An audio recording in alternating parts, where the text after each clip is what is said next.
vous rêvez d'un voyage en train qui vous emmène très loin, jusqu'au bout de l'Europe, eh bien, je vous conseille la Roumanie.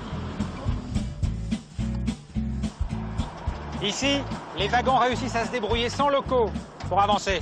Il y a même des camionnettes qui se prennent pour des trains. Et quand il y a des ponts majestueux qui approchent, ça veut dire qu'on va franchir le Danube. Je vais donc partir à la rencontre des Roumains, en train, à travers les forêts, les Carpates et jusqu'au Danube. C'est parti.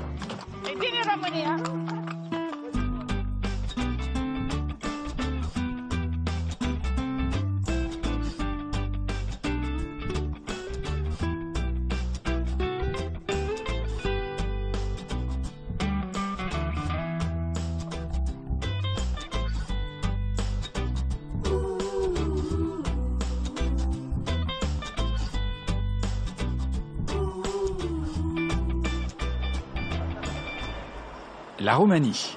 Je vais commencer mon voyage tout au bout de ce pays, à l'est, près de la frontière avec la Moldavie. La Roumanie, c'est l'Europe, mais elle reste pleine de mystères. Je vais prendre mon train à Iași. Je n'avais jamais entendu parler de cette ville, et c'est pourtant la deuxième ville la plus peuplée du pays.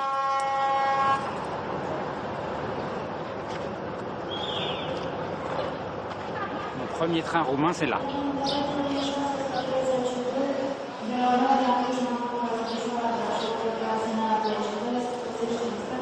Si c'est pas de la bonne vieille Micheline de chez nous, recyclée, j'ai un doute, mais tu sais, les Michelines rouges et blanc crème que je prenais quand j'étais petit pour aller au lycée. Regardez ça. Oui, c'est ça. TER Rhône-Alpes. Je me suis pas trompé. Cette Micheline de mon enfance, qui passe sa retraite en Roumanie, est de bon augure. Ce voyage promet de belles surprises. Bonjour. Me voilà parti pour la Bucovine, la région la plus bucolique de Roumanie. Mais avant tout, je trépigne de rencontrer des Roumains.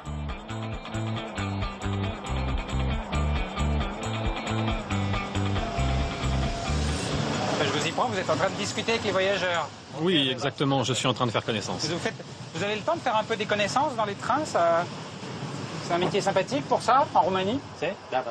Oui, oui. Faites comme chez vous. Et là, vous étiez en train, si c'est pas indiscret, hein, vous étiez en train de parler de quoi tous les deux? J'étais un peu gênée, parce que je n'avais pas mon billet sur moi. C'est mon mari qui l'avait. Est-ce qu'il y a beaucoup de fraude? Est-ce qu'il y a beaucoup de gens qui n'ont pas de ticket dans les trains roumains? Non, pas sur ces trajets-là. Vous savez, ça fait 20 ans que je fais ce métier. Alors moi, on me la fait plus. Bon, excusez-moi, je dois vous quitter, j'ai encore du travail. Alors vous le trouvez sympa, ce contrôleur, ou pas? Il est très sympathique. Que je vous dise, mon mari et moi, nous avions des places dans un autre compartiment. Mais il y avait trop de monde. Alors on s'est dit qu'on allait s'asseoir ailleurs, pour être plus tranquille. En fait, c'est pas notre place ici. Eh bien, le contrôleur, il nous a laissé nous asseoir sans nous verbaliser. Vous voyez qu'il est très sympathique. Alors, moi, c'est la première fois que je viens en Roumanie. Alors, la Roumanie, quand on vient de l'Europe de l'Ouest, c'est un pays assez mystérieux encore. Qu'est-ce que vous auriez envie de dire spontanément de votre pays comme ça? Nous, Roumains, nous nous démarquons des peuples européens. Nous avons gardé nos habitudes séculaires, vieilles de milliers de siècles. La Roumanie a souvent été mise à feu et à sang par beaucoup de peuples, mais elle a été le bouclier de l'Europe. Nous faisons partie des pays latins. Notre langue est latine. D'ailleurs, la langue roumaine est la plus riche en mots d'origine latine de toutes les langues latines. Nous nous considérons donc comme les plus latins des latins. Plus latins que les Français et les Italiens même. Je sens que c'est très important pour vous de me dire ça, que vous êtes des latins. Vous vous sentez un peu abandonné par les autres pays latins? Nous faisons partie de la famille des pays latins. Nous ne faisons pas partie des pays slaves ni des pays germaniques. Nous ne sommes pas slaves. Je sais que les Français nous considèrent comme des Russes, mais nous ne l'avons jamais été et ne le serons jamais. Un grand Français a d'ailleurs dit que la Roumanie est une île dans une mer slave.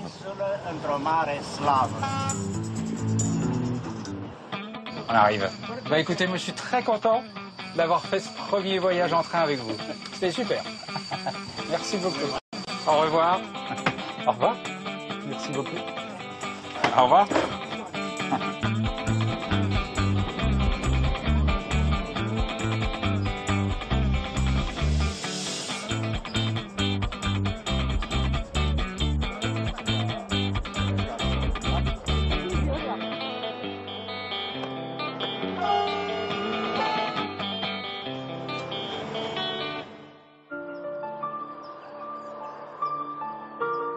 La Bucovine. Paysage de douces montagnes, de petits villages et de monastères isolés, cet endroit est unique.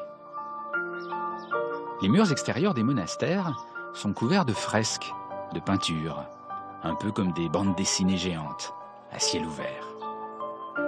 Leur fonction, raconter des épisodes de la Bible à tous ceux qui, il y a 5 ou 6 siècles, ne savaient pas lire.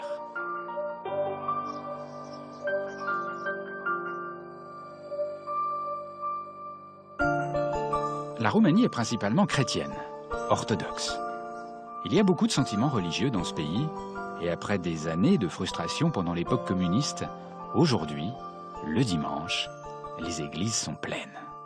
Et même s'il faut se lever très tôt, la messe commence à 7h30, j'ai très envie d'aller voir à quoi ressemble une cérémonie orthodoxe.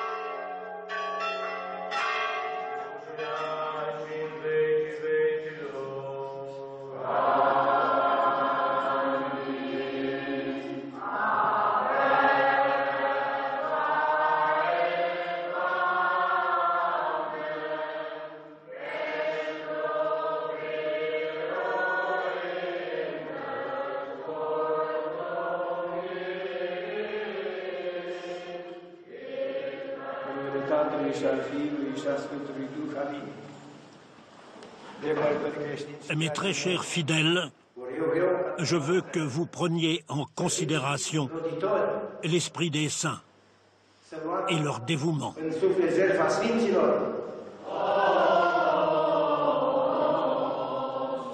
Il règne dans cette église une grande ferveur, mêlée de simplicité. C'est une messe pour les vivants et pour les morts.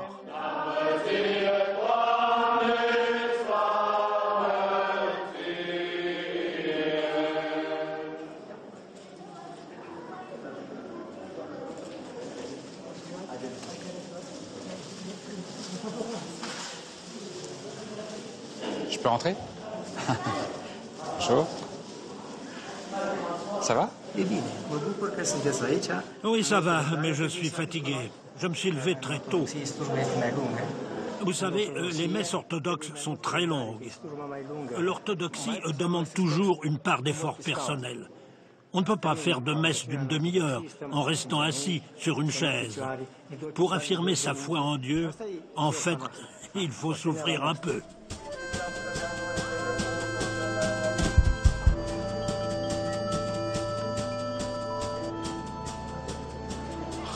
Ah ben ça c'est extraordinaire. Alors tout le monde est en train de casser la croûte tout autour de l'église. Ça c'est quand même pas mal ça. C'est pique-nique sur les tombes. Et tout le monde mange sur les tombes comme ça? C'est une sorte de... Les gens mangent sur les tombes pour honorer leurs morts. Ici, il y a une expression qui dit « quand on mange, on pense aux morts ». Merci. En l'honneur de son père. Tenez, ça c'est pour vous? Je vous en prie. C'est en l'honneur de mon père. Ah d'accord. Et c'est votre papa qui est décédé? Oui, c'est ça. Vous savez, il est mort de vieillesse à 91 ans. Il aura eu une belle vie. Donc c'est une belle raison pour célébrer ça. Et donc si je croque dans ce sandwich, c'est en son honneur? Oui, c'est ça, allez-y. Dans l'orthodoxie, quand un homme meurt, il y a un sentiment de tristesse lié à la disparition. Mais ensuite vient la résurrection. La mort est comme une renaissance. C'est pour cette raison que nous avons un œil qui pleure et un autre qui sourit. Je ne suis pas au bout de mes surprises. Le pique-nique n'était qu'une mise en bouche. Après le casse-croûte sur les tombes, on enchaîne avec le repas.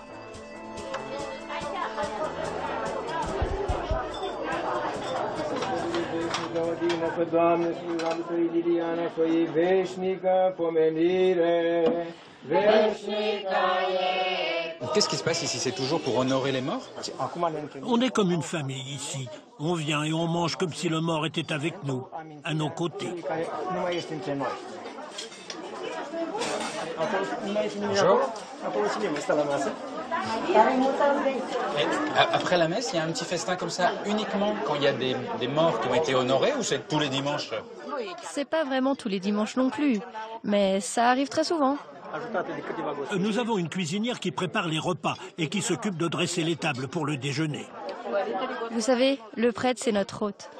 Est-ce que c'est un bon prêtre? Oui, très bon même. Pourquoi? Il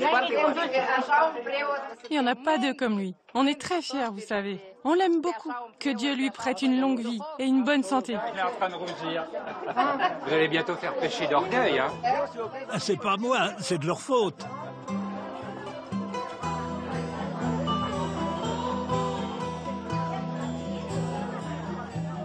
Entre ce prêtre et les habitants, il y a une sorte de familiarité, presque de tendresse.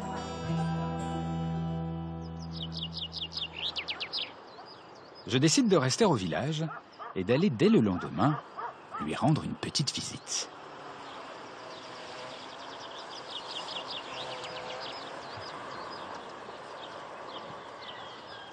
Bonjour. Bonjour, bonjour. Je peux entrer? Venez ici. Vous êtes le pope? Oui. C'est moi. C'est vous? Mais moi, un pope, j'imaginais ça dans une église, pas dans un chantier de travaux publics. Voyez. Dieu nous a enseigné la prière et le travail. L'une sans l'autre, c'est comme un oiseau sans aile. C'est le chemin vers l'absolution. Donc, on peut être pope et travailleur. C'est votre métier, maçon? On peut être les deux, prêtre et maçon.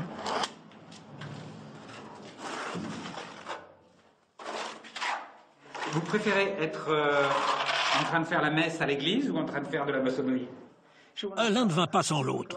Dans la prière, vous vous détachez de tout. Vous ne pensez qu'à votre âme. En revanche, quand vient le travail, vous prenez conscience qu'on ne peut pas se contenter de la prière seul. Vous ne pouvez pas vivre seulement avec la prière, il faut aussi le travail. D'ailleurs, si moi je ne faisais que prier, les gens diraient « Ah, celui-là, il fait que du blabla », mais il n'agit pas. Il faut les paroles et les actes. Vous voyez, cette maison, je la fais pour mon fils, qui travaille là-haut. En faisant cette maison, je lui apprends aussi ce métier. Mais, donc quand on est pauvre, on peut travailler, avoir des enfants, donc avoir une femme. La religion orthodoxe autorise les prêtres à se marier et à vivre en famille. Pour moi, le fait d'avoir une famille m'aide à comprendre les problèmes que rencontrent mes fidèles. Je me sens plus proche d'eux. Vous pensez que c'est mieux qu'un prêtre et une femme, un prêtre se marie? Vous savez que dans l'Église catholique, c'est pas possible. Le mariage pour un prêtre orthodoxe est une base pour sa foi. Si tu as une femme et des enfants, t'es équilibré. Tu ne chercheras pas autre chose. Allez, on laisse tout ça. On va voir comment travaille mon fils là-haut. Bonjour. Tout le monde comprend bonjour en Roumanie, c'est ça? Voilà. Mon fils. Ah. Bonjour. Bonjour. Vous parlez français? Je suis comme ça. Et alors, est-ce que c'est un bon maçon ou pas? Oui, oui, c'en est un. Qui est le meilleur maçon? Papa, évidemment. Moi, je suis qu'un apprenti. Et est-ce que c'est un bon professeur? Est-ce qu'il vous apprend des bons trucs? Ouais. Oui. Depuis que j'ai commencé ce travail, j'ai appris énormément de choses sur la construction d'un habitat.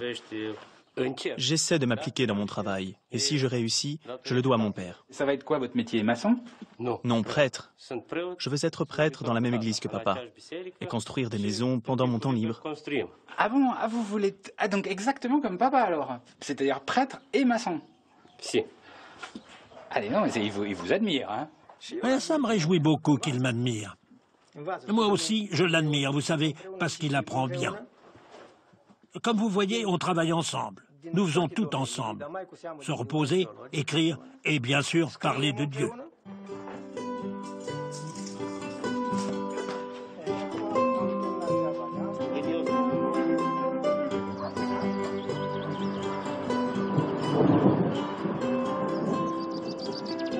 Il y a dans cette campagne une douceur, quelque chose de notre enfance. J'ai l'impression d'accéder à un autre temps.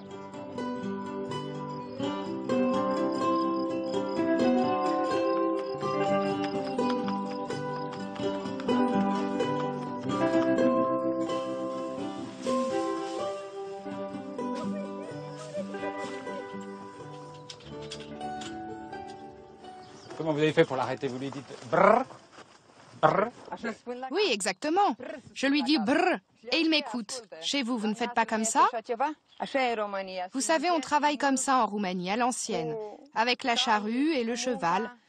Ça vous dirait d'essayer? Allez, venez. Si je vais pas droit, je vais arracher vos plans. Bah, c'est parti. Doucement, doucement. Comme ça, voilà. C'est ça, vous voyez, vous avez appris quelque chose. Mais je suis en train d'arracher vos plantations, là. Ah, mais je suis en train de passer sur votre maïs. Je suis en train de tout... Mais dites-moi, vous vous débrouillez bien? Leur maïs. Je suis désolé. Comment vous faites pour que ce soit rentable? Parce que vous passez des heures à faire ça pour un tout petit champ. Donc au bout du compte, c'est pas très rentable, si? Oui, c'est vrai. Nous, on produit pas beaucoup, mais ça nous suffit. Alors, vous seriez pour ou contre le tracteur? C'est vrai que c'est plus rapide avec un tracteur. Mais vous savez, un tracteur, ça coûte cher. Est-ce que vous seriez d'accord pour faire un crédit pour acheter un tracteur et du coup produire plus? Non! Non! On n'a pas envie de se mettre un crédit sur le dos. Quand tu empruntes, tu rembourses le double. Au final, tu dois toujours donner de l'argent à la banque. Et nous, on veut rester libres.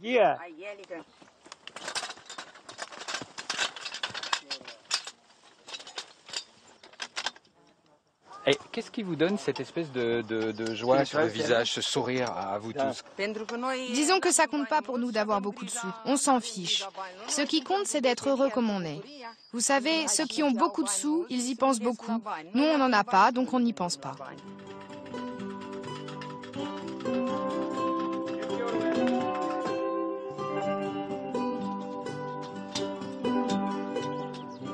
La Roumanie m'étonne.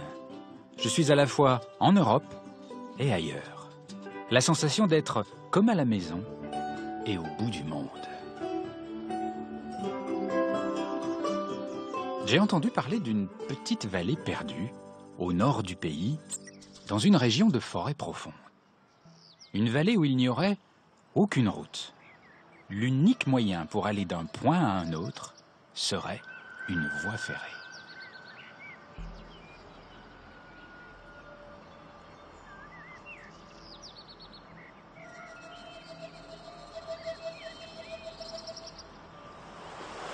Alors ça, vous voyez, ça c'est vraiment un endroit comme je les adore. Il n'y a rien, je suis au milieu de nulle part, dans une des régions les plus reculées de Roumanie qui s'appelle les Maramureș. Là, pas loin, il y a la frontière avec l'Ukraine. Une petite voie ferrée qui mène en dessous. Et puis alors, regardez celui-là. Celui-là, il n'est pas comme les autres. C'est une espèce de train ou de... Bonjour. C'est un bus ou un train? Poliția de frontieră. Poliția? Da. D'accord. Bonjour, je peux monter?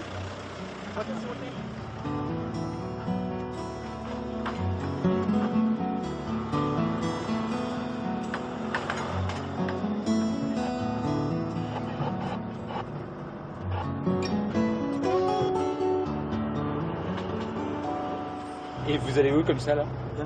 Nous sommes de la police des frontières. On part en mission pour une semaine là.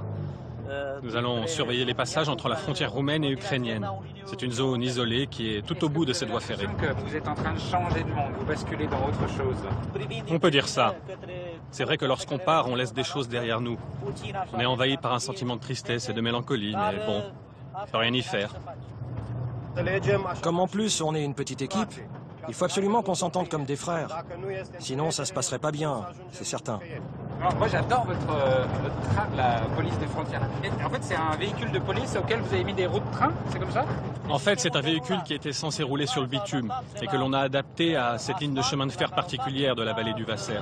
Et alors ça se conduit comme une camionnette? Oui, ça se conduit presque comme une camionnette. Mais attends, tu vas voir. Vali! Vali! Attends, il veut monter avec toi. Il veut savoir comment ça se conduit. Montre-lui un peu, s'il te plaît.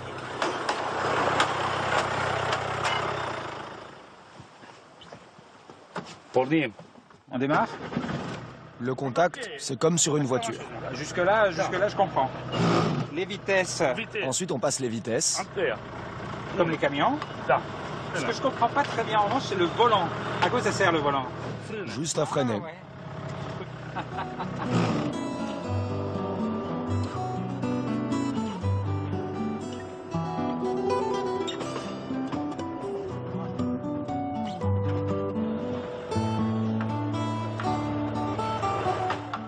Nous sommes arrivés à Chouligou.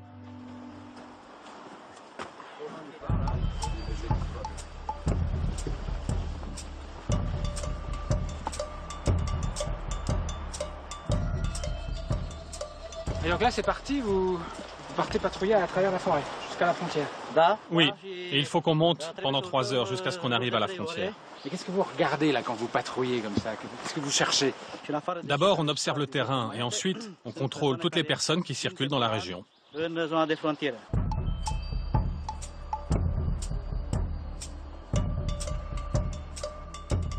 S'il y a un contrebandier ou quelqu'un qui franchit illégalement la frontière ici, il a quand même juste 1 milliard d'hectares pour passer. J'ai l'impression que c'est quand même une mission très difficile. Oui, c'est difficile. Mais on compte aussi beaucoup sur les habitants de cette région pour nous renseigner. Vous savez, notre présence sur le terrain est indispensable. On connaît tellement bien la vallée que, de la ligne de chemin de fer au chemin forestier, il n'y a pas d'autre passage possible.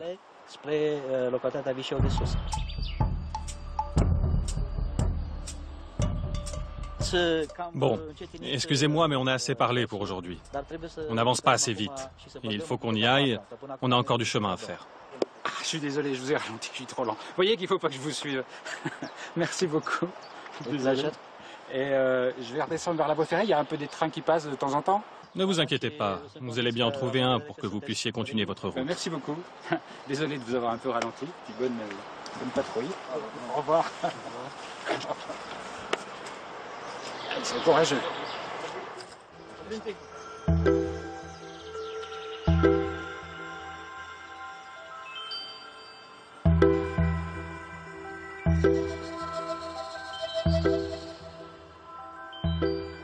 Trois heures, seul, au fond d'une forêt, près d'un improbable chemin de fer. Ah, je suis content quand je vois arriver du monde. Bonjour, je peux monter? Allez-y, montez.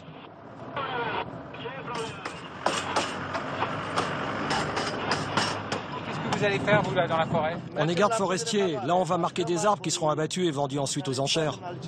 Et vous mettez combien de temps pour aller au boulot le matin, comme ça? 2 heures.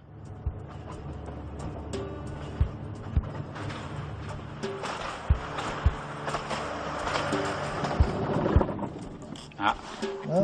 Qu'est-ce qui se passe? Donc là, nous sommes dans une camionnette transformée en train qui ne roule qu'au point mort, au fin fond de la Roumanie. C'est ça la vie.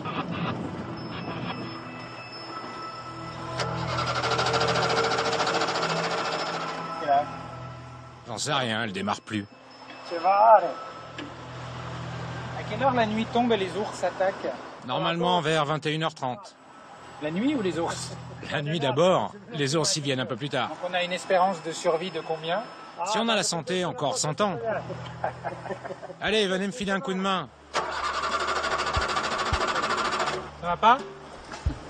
Comment est-ce que vous voyez la situation? Je vois pas trop où est le problème. Bon, bah qu'est-ce qu'on fait, chef?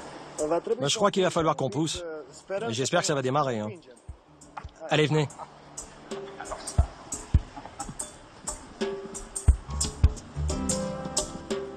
Faut enlever le frein.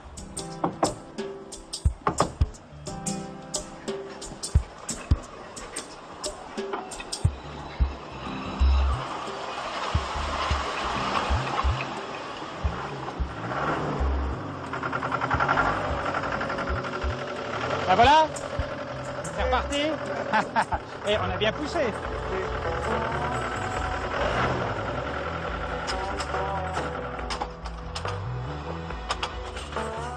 Cette voie ferrée de la vallée du Wasser est longue de 42 km. On y circule lentement, à peine 20 km/h.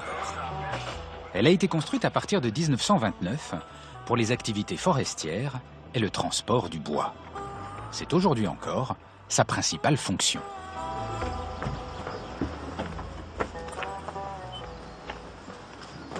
C'est là votre bureau? Ouais. Pas mal.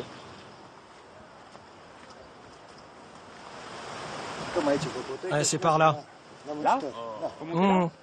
Ouais, il faut couper là. Allez.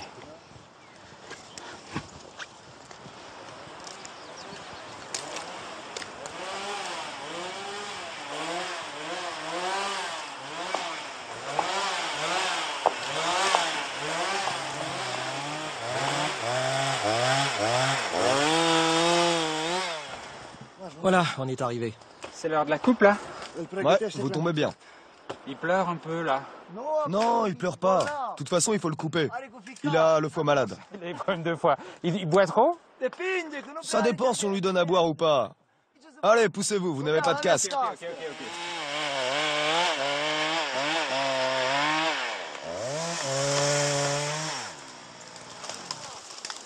Voilà, j'en fais 20 à 30 comme ça. C'est toujours la grande question que je vais poser au bûcheron. Est-ce que ça vous rend triste quand vous allez couper un arbre? Mais non, je suis pas triste. De toute manière, quand ils sont malades, il faut les couper. Tenez, regardez, celui-là, il avait le foie pourri. Qu'est-ce qui vous plaît ici, dans la forêt? Qu'est-ce que vous aimez? Tu sais, moi, ce que j'aime avant tout, c'est de pouvoir exercer un métier physique, qui fait des muscles, à l'air pur. Ici, c'est le cadre idéal. De toute manière, je sais rien faire d'autre. Comment ça a commencé? Cette famille, mes grands-parents, mes parents, étaient bûcherons. Quand j'avais 5 ans, ils m'emmenaient déjà avec eux en forêt quand ils travaillaient et j'adorais ça. Vous voyez, ça remonte à loin.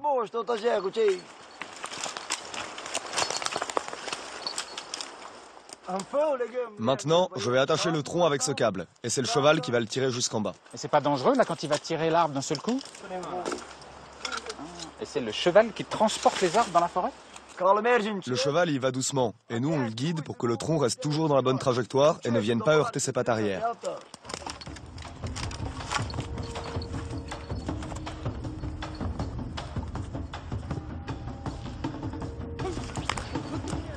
Mettez-vous sur le côté, c'est mieux.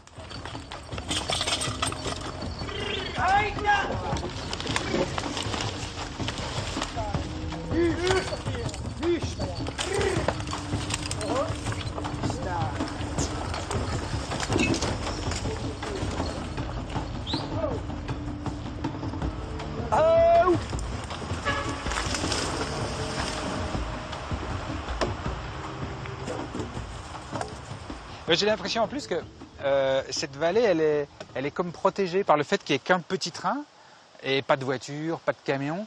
Qu'est-ce que vous diriez si tout à coup on vous annonçait qu'il y avait une route à 4 voies qui montait dans la vallée? Ça, c'est pas possible. À chaque fois qu'il y a eu des études de fait là-dessus, on s'est rendu compte que la voie ferrée était moins coûteuse que la route. C'est sûr que si ça se faisait, ce serait une mauvaise nouvelle pour tout le monde. Ça détruirait tout notre environnement.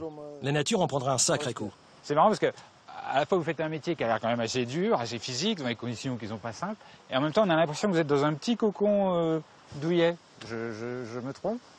C'est vrai qu'on a un métier dur, mais en même temps, moi je me sens bien ici au milieu de la nature, avec mes collègues. Vous savez, cette vallée c'est toute ma vie. Bon bah merci beaucoup, c'était super. Bravo. Merci beaucoup monsieur. J'étais content de découvrir la forêt avec vous. On va reprendre le train? Hop. J'ai le sentiment d'avoir découvert un monde à part. Dans cette vallée, coupée du monde, sans voiture ni camion, avec juste une petite voie ferrée, travaillent tous les jours, discrètement, près de 300 personnes.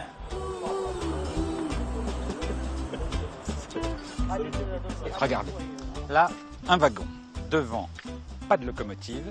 Eh bien, pour transporter ces bons vieux troncs jusque dans la vallée, sans aucun moteur, mais il suffit de faire ça. Vous montez, vous dites bonjour, salut, vous desserrez les freins et c'est parti, tranquillement, en descente jusqu'à la maison.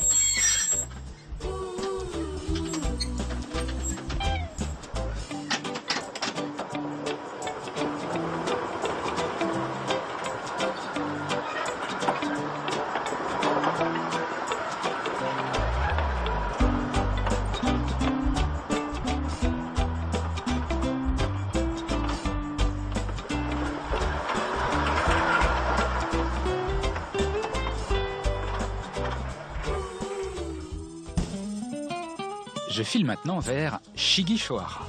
C'est là que je vais prendre mon prochain train. Et c'est ici, dans cette ville médiévale, romantique, que serait né le terrible Dracula. Et quand on demande où vivait Dracula, cela surprend toujours un peu les Roumains. Car Dracula, c'est le héros d'un roman de Stoker, un héros qui n'a jamais existé.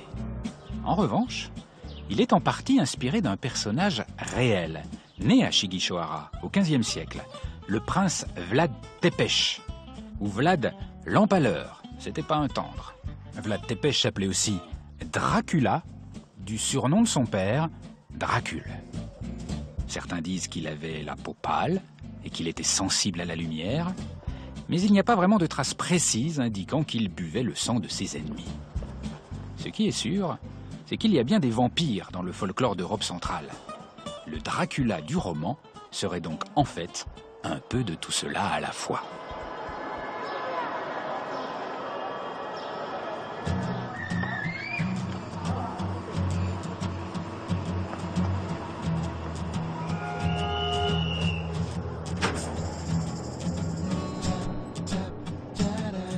Départ pour la capitale de la Roumanie, direction Bucarest.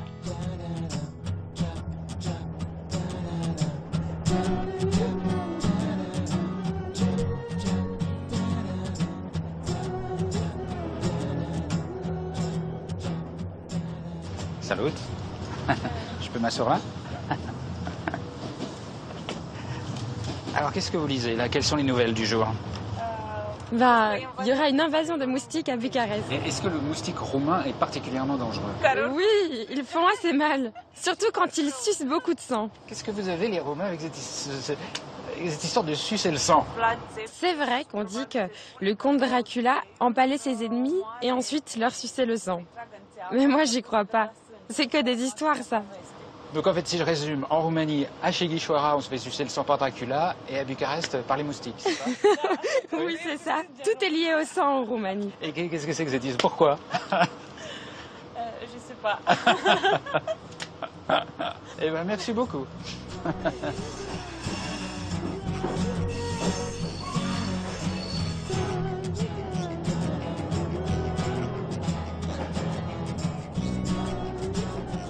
Je peux m'asseoir là?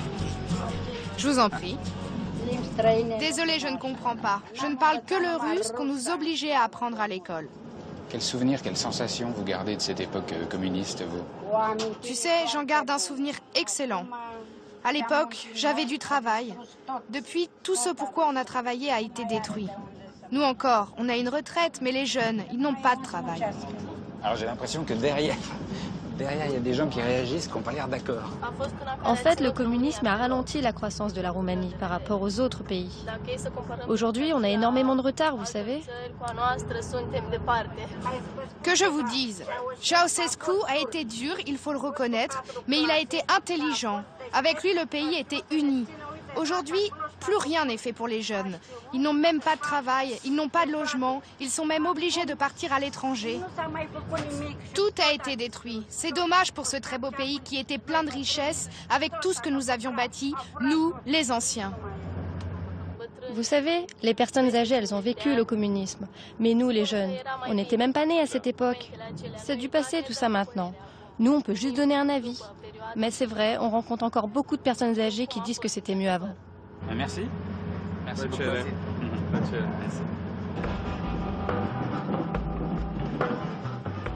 Je suis troublé par cette conversation.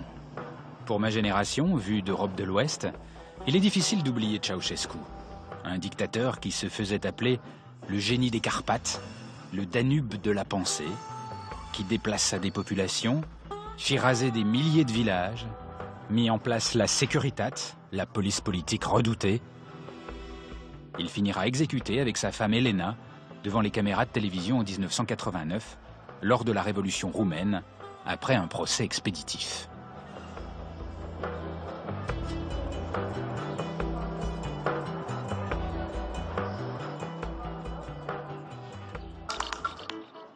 Bucarest. Je m'attendais à une ville terne, grise, façon bloc de l'Est, et je perçois tout autre chose. Bucarest possède un charme difficile à décrire. Elle respire la vie, comme s'il fallait rattraper le temps perdu. Il y a de vieux quartiers patinés par le temps qui font penser à la Havane, des immeubles modernes, des bars grisâtres. Certains de ces immeubles rappellent Paris. Pas vraiment d'harmonie entre tout cela, mais partout, une énergie, une jeunesse. Et parmi les monuments de Bucarest, les œuvres de Ceausescu, toujours lui. Des monstres gigantesques qui ont profondément transformé la ville. Le plus célèbre d'entre eux est le Palais du Peuple. Ah oui, c'est énorme, c'est énorme. C'est gigantesque.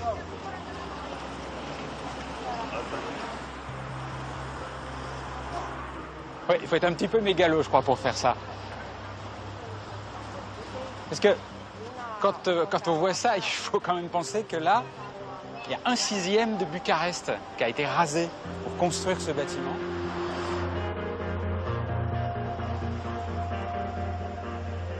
Pour en savoir plus, j'ai rendez-vous avec Romulus, journaliste roumain, intarissable sur les grands travaux de Ceausescu.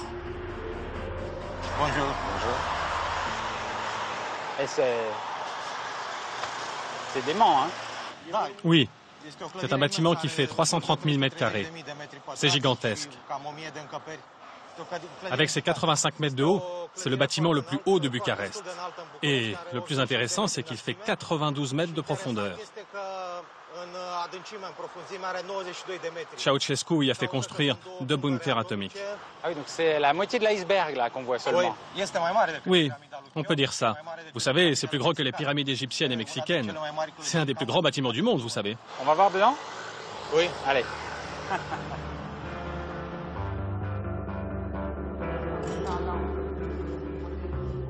Ah, voilà.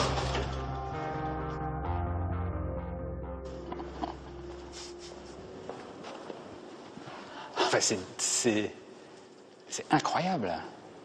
Et c'est démesuré. Mais il y a combien de salles gigantesques et vides tout en marbre dans ce palais? Il y a 1000 salles en tout. 1000? Oui. Et alors, le but, c'était quoi? C'était de loger sa famille? Non. Le but de Ceausescu, c'était de réunir ici tous les dirigeants d'administration, que ce soit les dirigeants du Parti communiste et les services de sécurité, la Securitate. Tout ça dans l'idée de pouvoir les contrôler, si on peut dire.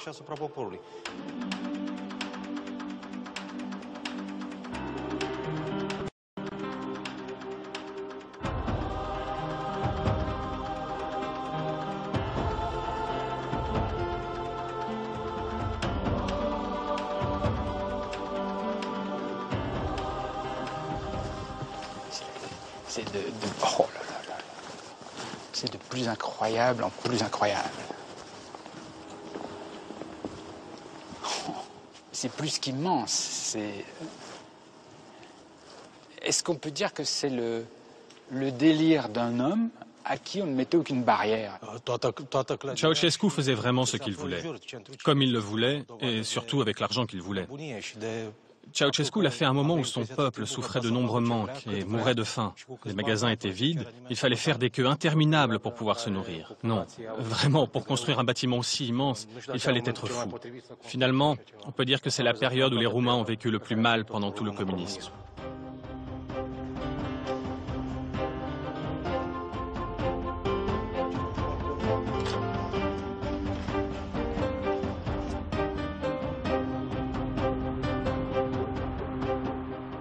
Là, on est sur le balcon où Ceausescu rêvait de s'adresser à la foule, mais ironie de l'histoire, la révolution l'en a empêché.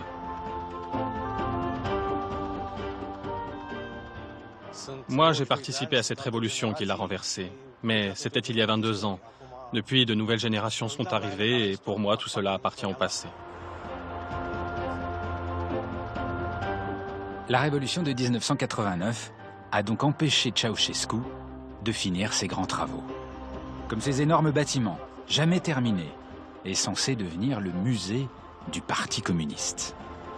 Mais je ne suis pas au bout de mes surprises. La plus grande se trouve au cœur de Bucarest, derrière une banale palissade.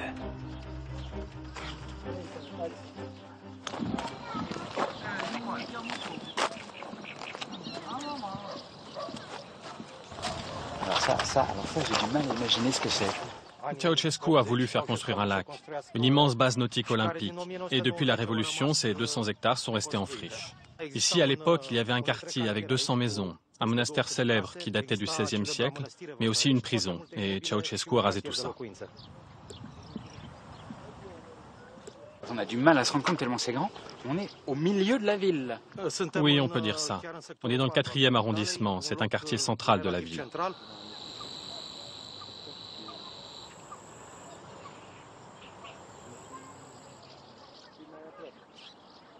Il y a des projets précis pour l'avenir de ça? Il y a eu un projet déposé récemment pour en faire un site protégé. Mais le problème, c'est qu'il y a une centaine de propriétaires qui revendiquent leur bout de terrain. Ah ben oui, parce que ça appartient toujours aux gens qui ont été expulsés, c'est ça? Le problème, il est simple. Les gens expulsés par Ceausescu veulent soit un dédommagement, soit récupérer une parcelle de terrain. Mais la réponse, elle est d'ordre politique et ça fait 22 ans que les autorités ne veulent pas y répondre.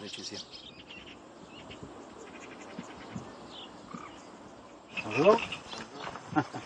Qu'est-ce que vous faites là? Nous sommes à la recherche d'un magpie. Searching for what? Un magpie. Des magpies? Qu'est-ce que c'est des magpies? Un oiseau, si vous préférez. Noir et blanc. Celui-là, là-bas. Ah oui. Jack! Qu'est-ce que vous pensez de cet endroit incroyable quand même, le 4e arrondissement de Bucarest, qui est c'est fantastique. C'est fantastique. Pourquoi?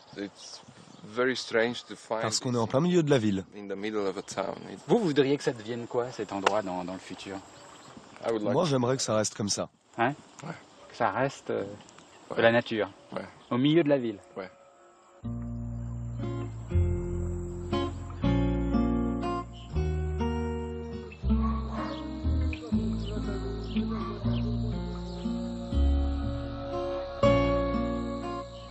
J'ai un coup de cœur pour cette ville.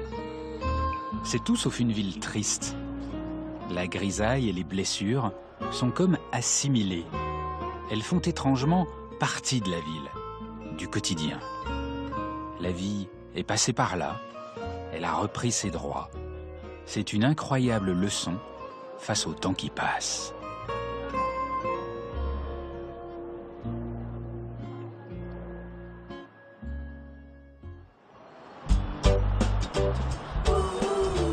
En Roumanie, il y a un autre endroit culte.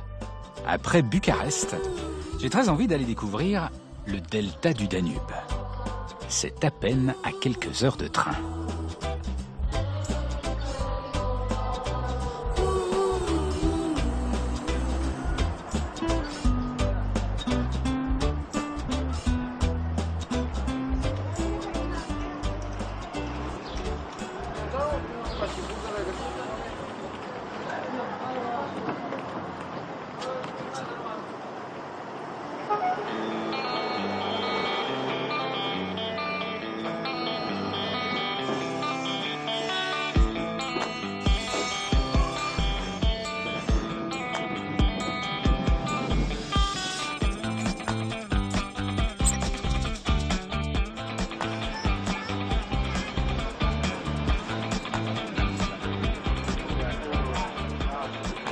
Bonjour. Et où est-ce que vous allez, les amoureux, là? À Mangalia. Vous avez l'air très amoureux, tous les deux. Oui. Ça fait combien de temps que vous êtes tous les deux ensemble? Ça fait 30 ans. Quel est le secret roumain pour que l'amour dure? Le secret, c'est simple. Le respect mutuel de l'un envers l'autre. Si tu le permets, je vais faire une petite blague. Oh non. Si, je vais la faire quand même. Que je vous dise, au début, je ne l'aimais pas. Mais aujourd'hui, je l'aime comme au premier jour. Je plaisante, bien sûr. Je t'aime beaucoup. Tu sais que je t'aime, toi.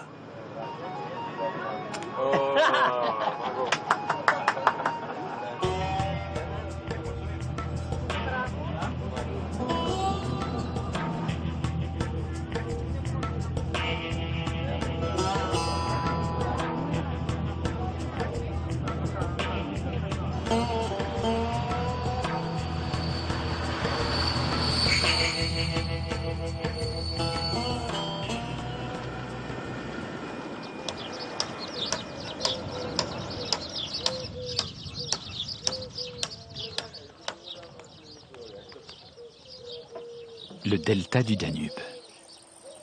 J'ai changé de monde. C'est une des plus vastes zones humides d'Europe.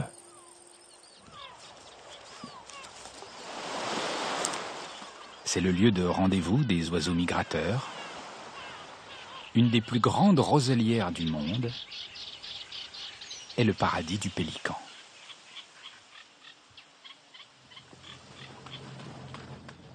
Un endroit à part où les sons vous parlent autant que les images.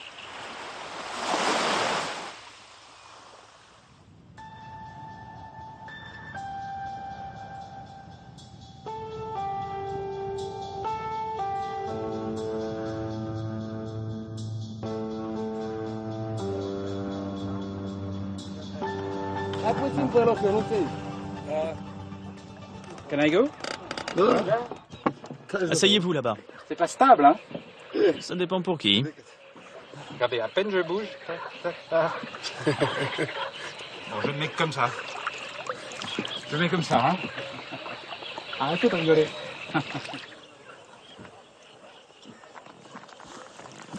Qu'est-ce que vous pêchez comme poisson? Je pêche des brochets. Vous passez combien d'heures par jour sur le delta, comme ça? Disons 2-3 heures, ça dépend. Qu'est-ce que vous appréciez le plus ici, quand vous êtes tout seul sur le delta? Ce que j'apprécie le plus, c'est beau ici. Et puis, j'aime attraper du poisson, quand il y en a, bien sûr. À quoi vous pensez quand vous êtes là, tout seul, au milieu du delta? À quoi veux-tu que je pense? Au poisson que je vais pêcher. Là, pour l'instant, j'ai juste mis le filet. Mais si ça mord, je vais montrer comment ça marche. Et on attend combien de temps, là, avant que ça morde? Ça dépend. 2 heures. 3 peut-être. D'habitude, j'ai une canne à pêche. Mais là, je ne l'ai pas. En attendant que ça morde au filet, je pêche. Bon, ben, on attend. On attend.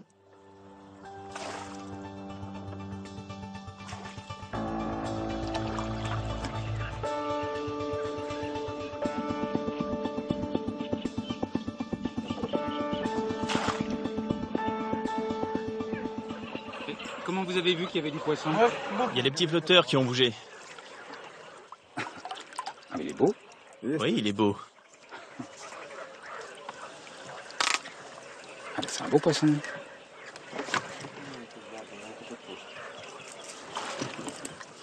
Ah, bah oui, c'est un beau poisson, ça. C'est quoi comme poisson, ça? Comment ça s'appelle? C'est un chalot. Un chalot, bon. Je sais pas ce que ça veut dire en roumain, chalot. C'est un beau chalot. Et pourquoi il a la bouche ouverte comme ça? En fait, il courait après un petit poisson. Il avait la bouche ouverte, et juste au moment où il allait l'attraper, il s'est pris dans le filet. Non, c'est vrai? C'est incroyable. Alors, il était comme ça, là, et flac, il est mort, la bouche ouverte. Ouais, faut croire. Pourquoi il meurt? Je lui ai pas demandé.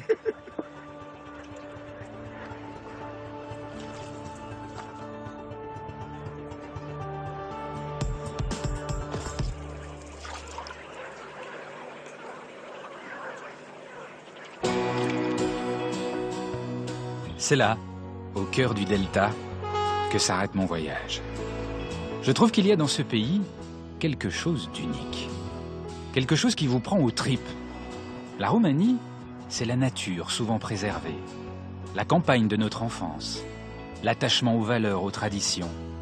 Il y a là-bas quelque chose qui résonne en nous, une vibration familière. Mais il y a un plus. Il y a chez les Roumains cette incroyable ardeur, celle de ceux qui ont du temps à rattraper, qui veulent avancer vite, malgré les obstacles. La Roumanie ne se raconte pas, elle est une expérience inattendue.